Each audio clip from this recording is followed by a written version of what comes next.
Hello Exeter rider, thanks for joining me once again. Now this week is my full review of the Harley-Davidson Pan America 1250 Special. Now if you haven't seen the first ride video, then I will put a link above here. Make sure that you see that first because there'll be information in that video which won't be in this one. So let's get started.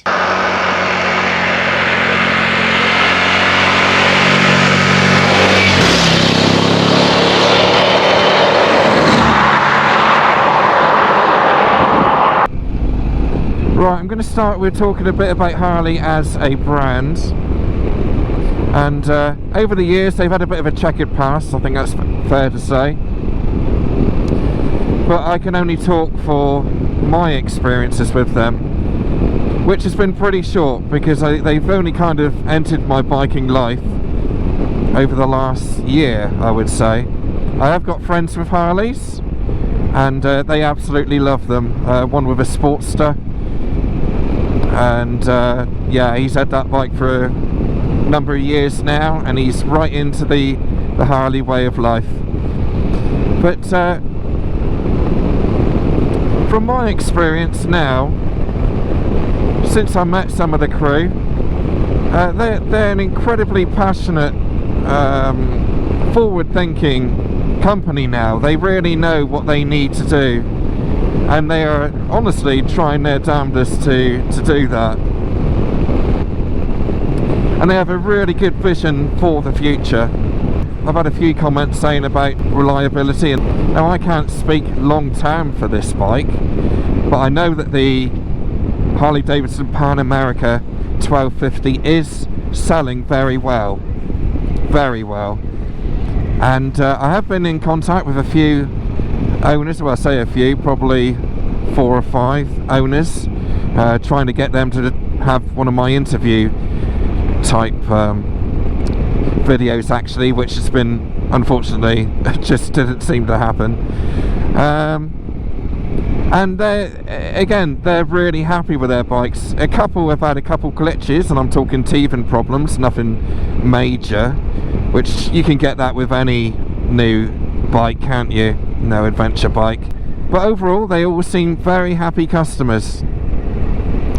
And the problems that they did have, both of them have said that Harley were nothing short of mortified. One of them had an issue, they went round and picked up the bike and it was back the next day. The other chap, he just had to ride into the workshop and they fixed it pretty much on the spot. Right, so how have I found this bike for the last week then? Well, it's a big bike, it's a heavy bike. It does feel heavy when you're pulling it off the stand, pushing it around I guess. But as with all bikes, the weight does disappear when you're riding it. Power wise, it's got loads again.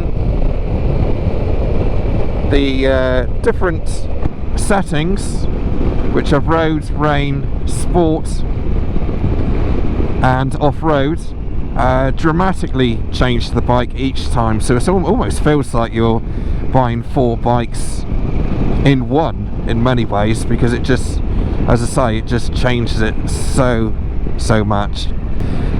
With the Special we've got the heated grips as well, got the cruise control which is fantastic and works very well. The clutch is very light, the brakes are sufficient. They're not particularly sharp, but they will still brake as quickly as you need them to. As I'm waiting for him to pop his head out. And yeah, overall it's just a very nice bike. The clutch lever and the front brake lever is also adjustable. The mirrors are high up, relatively wide as well. And I can see I got a very good view behind me. And whilst we're at the lights, I'm just going to quickly show you this rather than doing it on the walk round. I've got the lights here with the flasher, if you push down, and then high beam push up. The cruise control, the heated grips on here, the menu buttons, which is surprisingly easy to work this menu actually. If I just go Yeah, so you got your location stuff, your music, your home button, rider modes you can set. I was quite concerned about all the tech on it before I got the bike, but actually it really is quite simple. And then on the right hand side we've got the starter, the mode selector, which is the one you probably will use the most, hazards, traction control.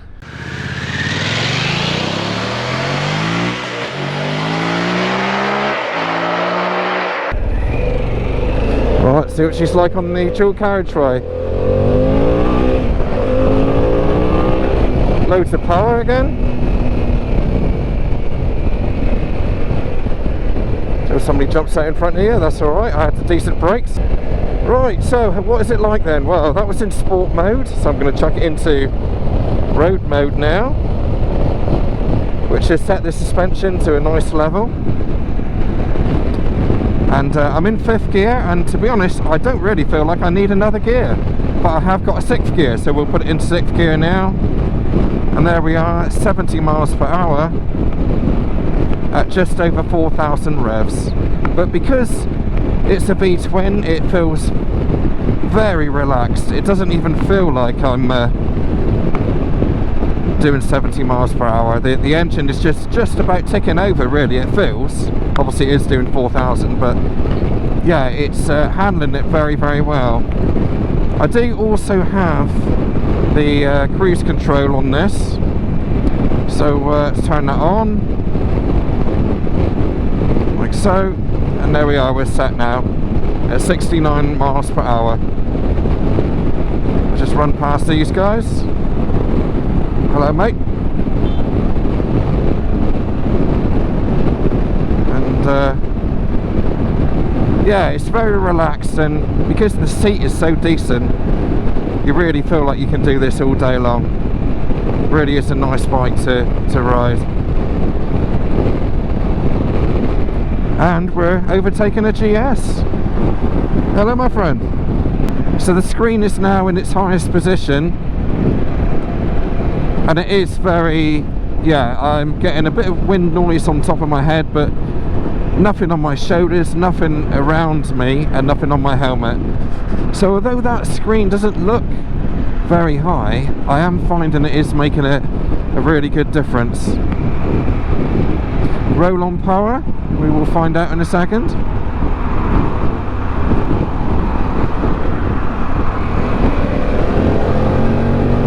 Yeah, it's just endless amount of power, torque and speed that you'll get out of this bike.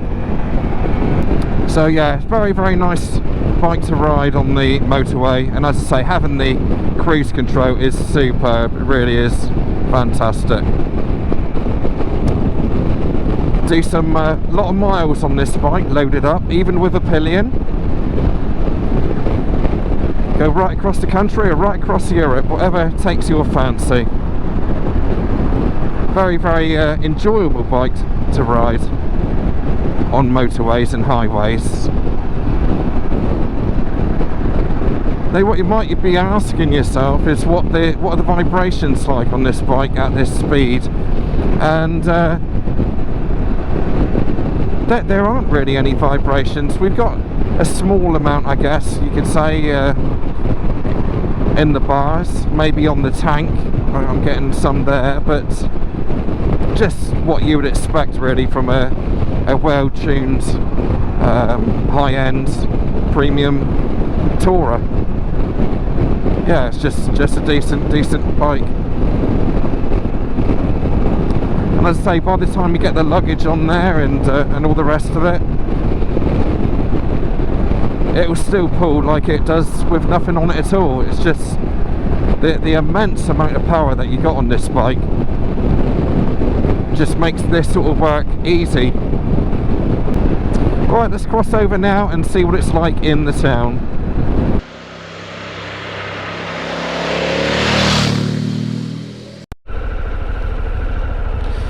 Right, so what is the Pan America like in traffic? Well, I got the wide bars, so it's relatively manoeuvrable as far as it goes if you need to weave in and out of traffic. But it is a big bike, it is quite a long wheelbase as well, so It's not something that I would confidently do quite often, but it's got the power there. It's quite stable at slow speed, fills you with confidence as well,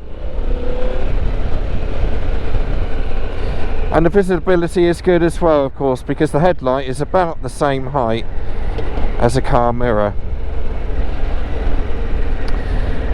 So overall, although it's I find myself looking forward to getting back out onto open roads again, it's still pretty good.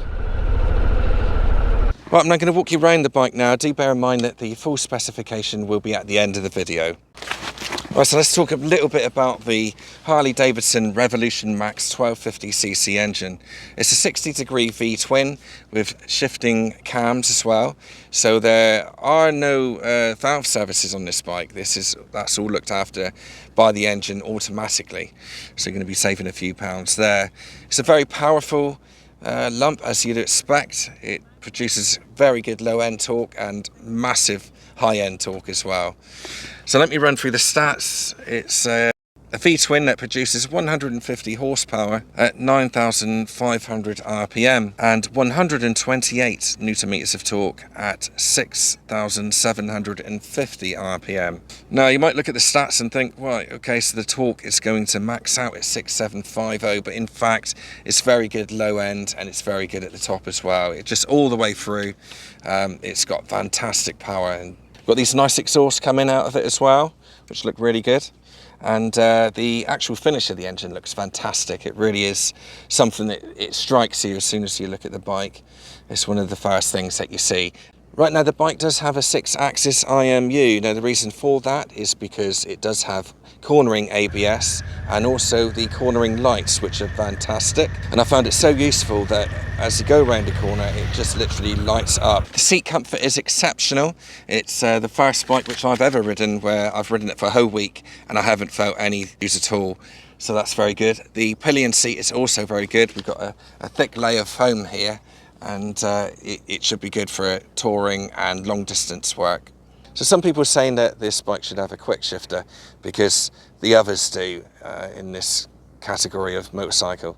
Harley is all about rideability, and I think that this bike has got lots of that. Scores very highly in my book for a rideability factor, and I like that. It's not too refined.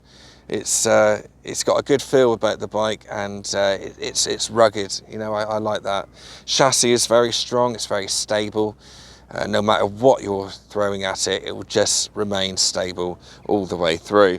The stock Michelin tyres are mainly road biased. I have taken off-road, so you have to be a bit careful that you don't get it stuck, because this bike is 258 kilograms, so it is a killer to lift around if you do get stuck. The TFT dash is fantastic. I've had a few issues connecting my phone to it, because you can connect your phone for the sat-nav via the Harley-Davidson app, which unfortunately I haven't been able to do, maybe because this is a press bike. At 133.9 per litre, and it's cost me 22 quid to fill up. 16.44 litres for 150 miles. Okay, so overall I really like this bike, but there are a few things which I don't like. It's all constructive. They're not deal breakers or anything like that.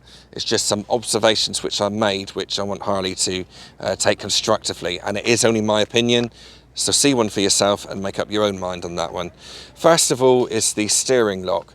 It is keyless ignition, so there is no key to activate the ignition, so to speak. But every time you stop, you do have to manually lock off the steering lock, which is a bit strange. I prefer that was automatic. I think it's a must, really, because it's a bit of a pain when you've got the key fob in your pocket. When you get off, you just want to walk off and do what you want to do, knowing that the bike will automatically lock itself. The second thing I don't like is the plastics on the rear carrier and on the screen. It does shake around quite a lot, and even though it's a 3-stage settable screen, I don't think it's going to break, but it does flap around a bit sometimes. So what's it like at slow speeds? We're doing a U-turn is relatively simple. The bike does keep itself upright quite well. But that's not to say that you have to keep your mind on the ball, because it is a heavy bike, and you do need to concentrate to get it round into a U-turn. So overall, I really like the Harley-Davidson Pan America 1250. I think it's an awesome bike, and it's really nice to see that Harley-Davidson are so passionate about their brand and building good bikes. And in the future, they're going to be attracting newer, wider range of customers, and in turn building a brighter future.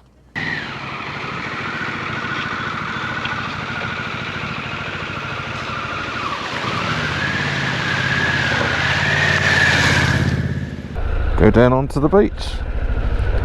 Lovely part of the world here. Oh, stick it off-road. So that's what we're doing. Sport off-road, lovely jubbly.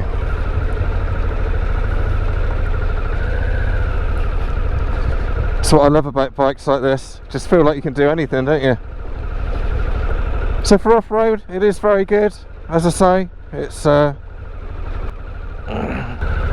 stock tyres are not off-road biased, but they'll do light stuff like this, no problem at all. Very easy to stand up on the pegs, as you might be able to see down here.